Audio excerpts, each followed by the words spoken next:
la délivrance profonde des âmes par la restauration des fondements, le brisement des liens ancestraux, la destruction de la racine non profitable. Bien-aimé, le psaume 11, verset 3. Quand les fondements sont renversés, le juste, que ferait-il? Le juste, c'est toi qui as accepté Jésus. Le juste, c'est moi. Mais bien-aimé, si quelqu'un est en Christ, il a une nouvelle créature. Les choses anciennes sont passées, toutes choses sont devenues nouvelles. Si quelqu'un est en Christ, 2 Corinthiens 5, verset 17. Si la condition, bien-aimé, avant d'être en Christ, il faille que quelque part, on remplisse certaines conditions. Conditions n'ayant pas été remplies, nous mangeons en rêve. Nous sommes poursuivis en rêve. On tire sur nous en rêve. Bien-aimés dans le Seigneur, on s'envole en rêve. Les pasteurs même s'envolent. Bien-aimés, il faut être vigilant. Et donc à ce niveau, les fondements sont renversés. Il va t'imposer les mains. Et à partir de cet instant, tu commences à manger en rêve.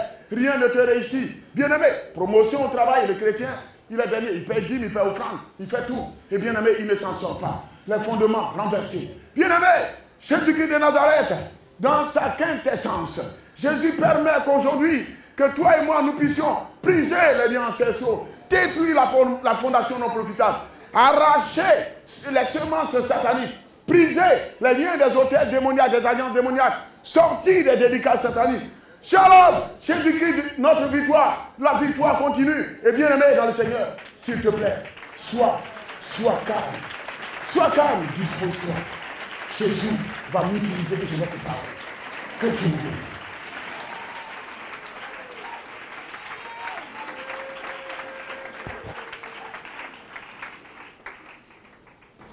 Oui, bien-aimé dans le Seigneur. Le psaume 11, verset 3. Quand les fondements sont renversés, le juste que fait.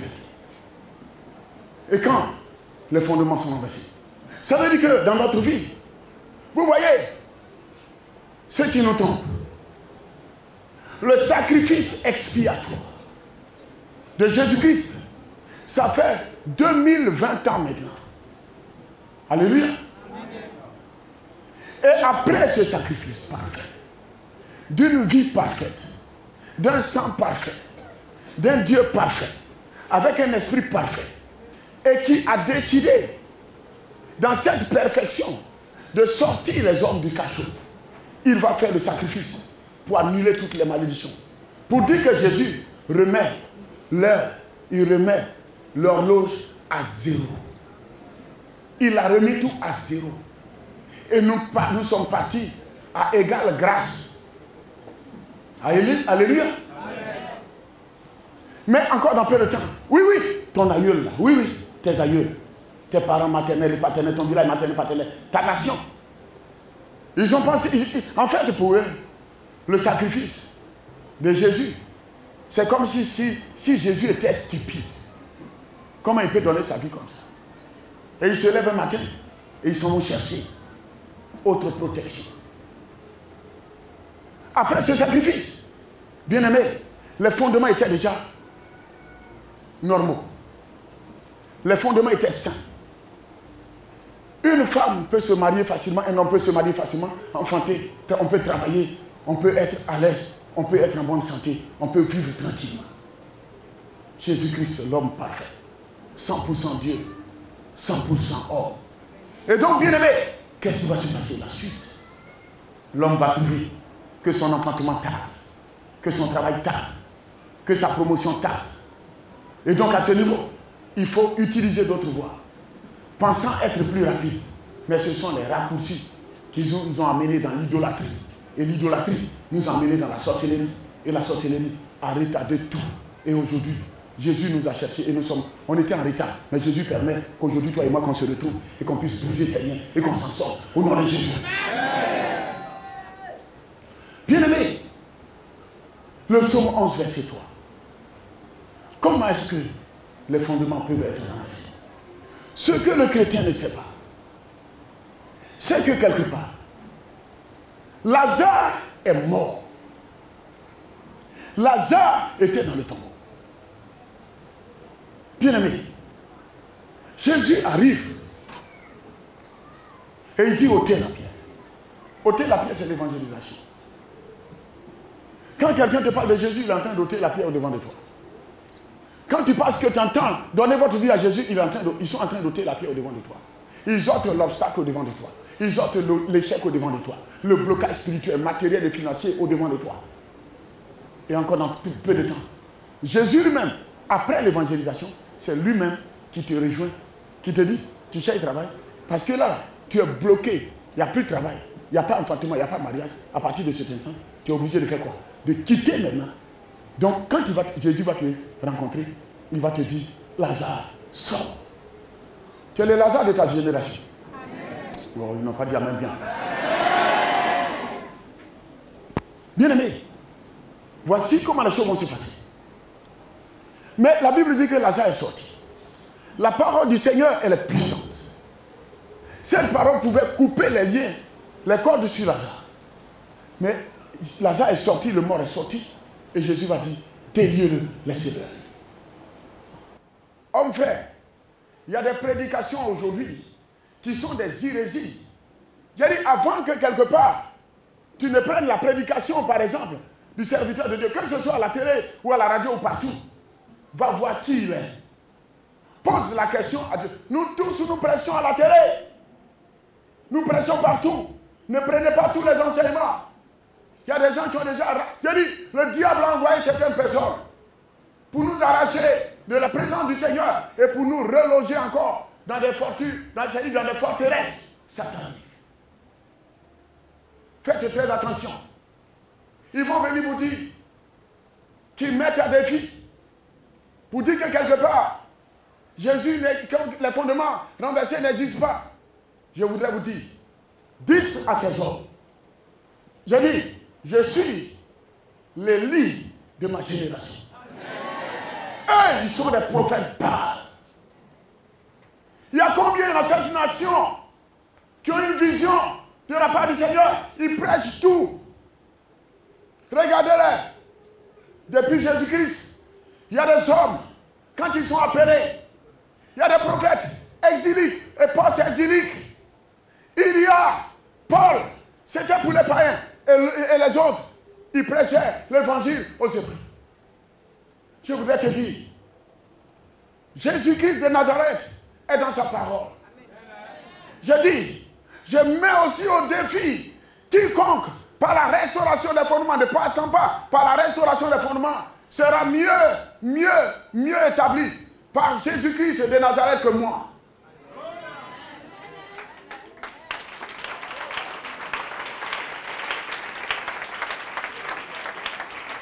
Je me glorifie dans le Seigneur. Je ne mendie pas mon pain.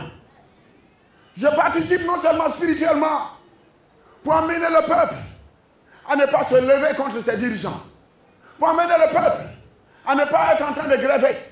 Quand les liens sont brisés, tu ne te plains pas, mais tu attends que Jésus-Christ le fasse.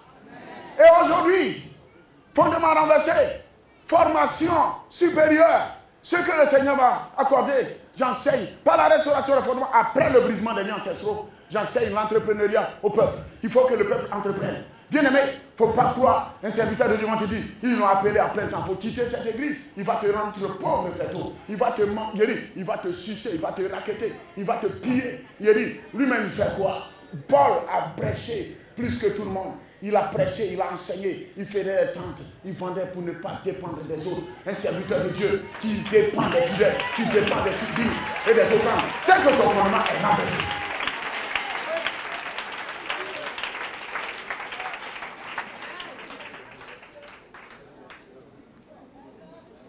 Reste béni. Bien-aimé, avec Jésus, on commence à zéro. Et on devient un héros. Héroïne de la foi, héros de la foi, garde ta foi par la restauration des fondements. Je dis, se mettre là, supplier le Seigneur pour dire que mes ancêtres ont péché. Moi-même, je reconnais que j'ai péché. C'est ça, la repentance. La Bible, je dis, je voudrais te dire. Jean-Baptiste a prêché la repentance. Jésus-Christ a prêché la repentance. La restauration des fondements. Je suis en train de prêcher la repentance.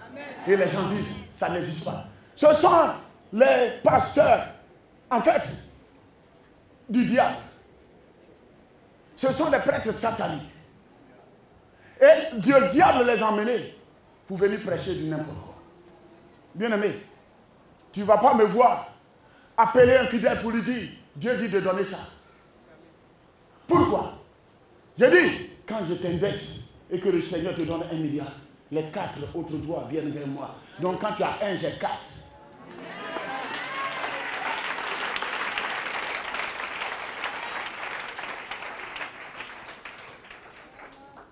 Reste béni. Le psaume 11, verset 3. Cette nation a besoin de réveil. L'Afrique a besoin de réveil. Alléluia. Amen. Regardez comment les gens se moquaient de nous dans nos familles. Allez-y aujourd'hui dans mon village. Allez-y. Alléluia. Amen. D'une famille très pauvre, une famille idolâtre, Jésus aujourd'hui a permis de pouvoir aider. J'ai dit, tu as un gisement. Amen. J'ai dit, il y a un champion qui dort en toi. Tant que les liens ancestraux ne sont pas brisés, le champion ne se réveillera pas. Tu as un Gédéon dans ta famille. Regardez, homme frère, nous allons lire la parole du Seigneur. On va sonder les Écritures. Que le Seigneur vous bénisse. Bien-aimés, c'est très important. Allons-y. Genèse 12, versets 10 à 13. Bien-aimés, dans le Seigneur, l'enseignement est dans ce livre, la restauration des fondements.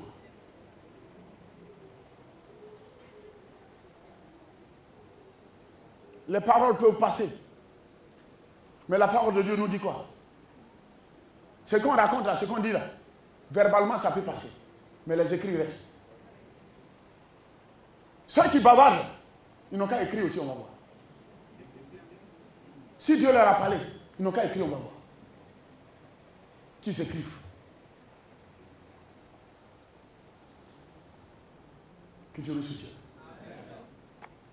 Je dis, bien-aimé, je ne vais pas être là, en train de prêcher que l'autre, lui, il n'est pas sur la voie de Dieu. Ça, ce n'est pas mon problème. Je ne vais pas venir prêcher pour dire que la vision de l'autre n'est pas de Dieu. Ça, c'est pas mon... C'est pas. Je dis, il y a des gens il y a des âmes qui sont entre les griffes de Satan. Allons-y les chercher que de venir prêcher contre la vision de quelqu'un. Une vision, je l'ai reçue de Dieu. Et on reçoit la vision de Dieu. Et toi, un possédé satanique, un prophète satanique, tu peux dire quoi? Qu'on se retrouve et tu verras que tu ne pèses pas. Ce n'est pas celui qui se recommande qui approuve. Je ne suis pas prophète. Je ne suis pas pasteur. Je ne suis pas évangéliste. Je ne suis pas apôtre. Je ne suis pas docteur. Mais vous reconnaîtrez ce à quoi le Seigneur m'a soumis, ou bien ce pourquoi le Seigneur m'a dit d'être au-devant de vous. Vous allez reconnaître tout cela par les fruits.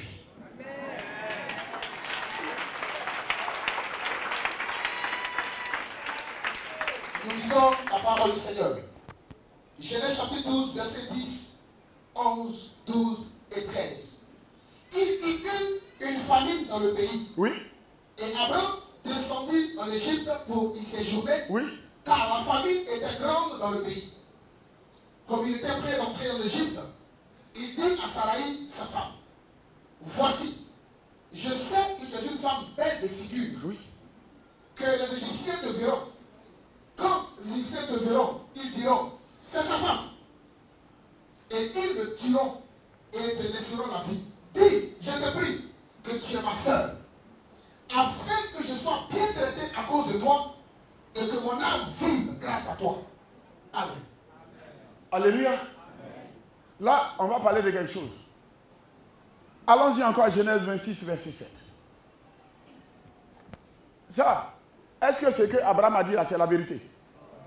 Il a fait quoi? Il a menti. Il a menti et au sujet de qui? Sa femme. Afin de préserver ça. J'ai dit, bien aimé, ce que mensonge que toi, oui, mensonge toi, tu es là-dedans tout le temps. Là. Tu dis, tu es en train de prêcher. Et tu mens. mensonge là, ça va te rattraper, ça va rattraper tes enfants. Je dis, aujourd'hui, ceux qui ne comprennent pas, la restauration des fondements, ce n'est pas seulement écouter, c'est une vie. Ça se vit. Alléluia. Bien-aimé, à la télé ou à la radio, le message ne peut pas être conséquent. C'est pour un temps. Mais qu'on se rencontre pendant un certain temps, nos semaines de gloire, par rapport à des enseignements, tu sauras que la restauration des fondements, au-delà de la réalité, est une vérité biblique. Alléluia. Amen. Tous les serviteurs de Dieu, tous les servants de Dieu qui se sont moqués de moi en son temps, quand je parlais de restauration des fondements, ils ont dit, ça n'existe pas. Alléluia. Amen. Ils se sont moqués de moi. Je jeûne trop. Ça fait 16 ans que je suis dans les moments de jeûne. Et chaque mois, au moins une semaine de jeûne. Tous les mardis, je jeûne. Et des fois, tous les vendredis, je jeûne. Bien-aimé, 21 jours d'affilée, 21 jours d'affilée, 21 jours d'affilée, 40 jours de jeûne. On ne se lève pas un matin pour aller prendre 40 jours de jeûne. Je ne me glorifie pas, mais je me glorifie dans le Seigneur. Pour te dire que bien-aimé dans le Seigneur, homme frère, j'ai été à l'école comme toi, oui, j'ai été à l'école comme toi. J'ai eu des diplômes. Par la grâce du Seigneur, j'ai un bac plus 5. Et toi aussi, tu as même bac plus 5 et tu es au-delà. Bien-aimé, tu es intelligent, tu es sage. J'ai dit, on lève un peu les niveaux. Il faut rejoindre. Il y a un proverbe qui dit, celui qui te devance au champ, c'est derrière lui, on s'en rend compte. Dans le Seigneur, regarde où ton pasteur est arrivé. Il va venir faire offrande pour qu'on paye. Voiture, je dis, on ne fait pas offrande dans l'église pour payer voiture pour donner au pasteur. Ce n'est pas dans la voiture qu'on fait l'église. Le culte, ce n'est pas dans la voiture. Dieu ne peut jamais donner une révélation pour dire qu'un fidèle doit donner un sac de riz. Ça, c'est un mensonge. Ça, c'est son fondement qui l'amène à dire des conneries comme ça.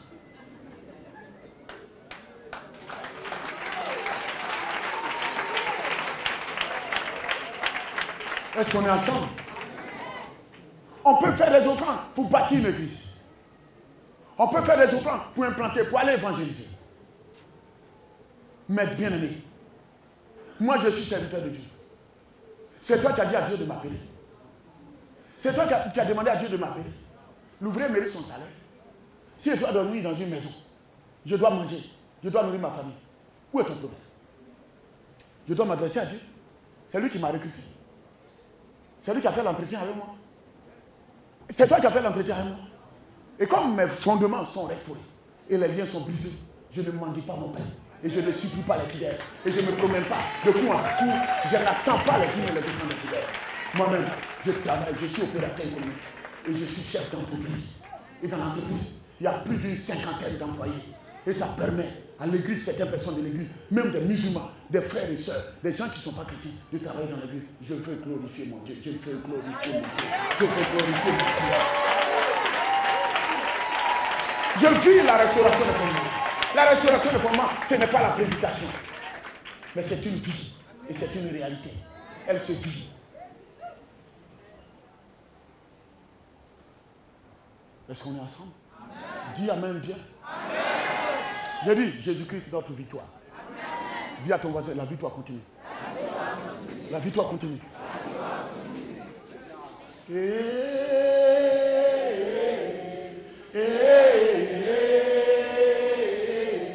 En ce moment, c'est Jésus qui gagne. Alléluia.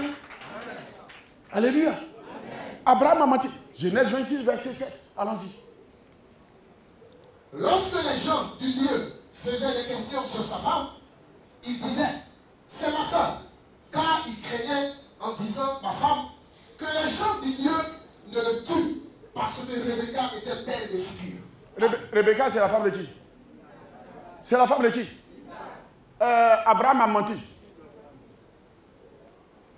Abraham a menti. Et puis, sur qui? Au sujet de sa femme. Et sa femme, c'est qui? Sarah. Encore dans peu de temps. Isaac aussi a menti. Au sujet de qui?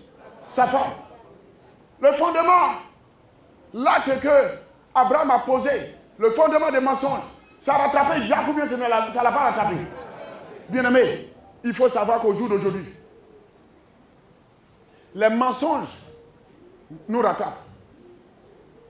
L'hypocrisie, l'idolâtrie, sous toutes ses formes. Bien-aimé, l'aigreur, la médisance, tous ces mots nous rattrapent. Dis Amen bien. Amen. Dis Amen bien. Amen. Bien-aimé, il y a une chose qu'il faut comprendre encore. Genèse 27, verset 19 à 23. Genèse chapitre 27, verset 19 au verset 23. Oui. Jacob répondit à son père, je suis Ésaü, ton fils aîné. J'ai fait ce que tu m'as dit. Lève-toi, je te prie, assieds-toi et mange de mon gibier afin que ton âme me bénisse. Isaac dit à son fils, et quoi? Tu en as déjà trouvé, mon fils? Et Jacob répondit, c'est que l'Éternel ton Dieu l'a fait venir devant moi. Isaac dit à Jacob, approche donc et que je te touche, mon fils, pour savoir si tu es mon fils Ésaü ou non. Jacob s'approcha d'Isaac, son père, qui le toucha et dit, la voix est la voix de Jacob, mais les mains sont les mains d'Ésaü. Il ne le reconnut pas, parce que ses mains étaient velues, comme les mains d'Ésaü, son frère, et il le bénit. Amen. Amen. Dis Amen bien. Amen. Là encore, qu'est-ce qui s'est passé? Mensonge. Et mensonge là, qui a menti? Jacob. Mais il est enfant de qui? Ah! Le grand-père ou l'arrière? Abraham a menti. Isaac a. Jacob a. Il dit, oui, les rivières adorées dans ta famille, les masques et les fétiches, l'idolâtrie de ta famille, ça c'est un fondement. Et donc à ce niveau, bien aimé, il faut savoir, la colère, oui, la colère de ton grand-père là, il faut savoir que c'est là, c'est un fondement et ça t'attend. Ces liens, il faut les briser. Et donc, bien aimé, l'idolâtrie ayant semé la pauvreté dans la famille, tu hérites aussi de la pauvreté de la famille. Ce sont des liens ancestraux. Il faut briser les liens et s'en sortir. Que Dieu vous bénisse. Amen. Dis Amen bien. Amen. Dis Amen bien. Amen. Dis Amen bien. Amen. Regardez un peu. Les gens vont vous dire non, il n'y a pas fondement. J'ai dit, non, ne partez pas ailleurs. Une église est grande. Est grande lorsque le fidèle est plus béni que son pasteur. Vous savez pourquoi? Vous savez pourquoi? Le Seigneur dit que on nous reconnaîtra par nos fruits. Vous êtes nos enfants. Un père de famille, on dit le père là, le papa là, il est béni. Quand on dit le papa est béni, c'est pas lui seul. Quand on regarde ses enfants, il a scolarisé ses enfants. Il a tout fait. Ses enfants ont réussi. Il est à la maison. Tout le monde lui apporte à partir de cet instant. J'ai dit, bien-aimé, dans le Seigneur, les serviteurs de Dieu aujourd'hui dans les églises, ils font les concurrences. J'ai 10 000 membres, j'ai 3 000 membres. Vous savez ce qui se passe? Leur fondement renversé. Et ils disent qu'il n'y a pas de restauration des fondements. Ils ne cherchent pas à travailler. Ils vous mettent pratiquement en prison et quelque part pour vous piller. Et donc quand vous venez, vous êtes 10 000 membres. Chacun envoie 500.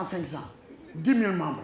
500, ça fait 5 millions le dimanche. Donc si chaque dimanche, il a 5 millions, il vous prend pour des stupides. Sortez du milieu de mon peuple. Restaurez vos fondements. Quittez-la. Ils ne travaillent pas, vous rendre pauvres.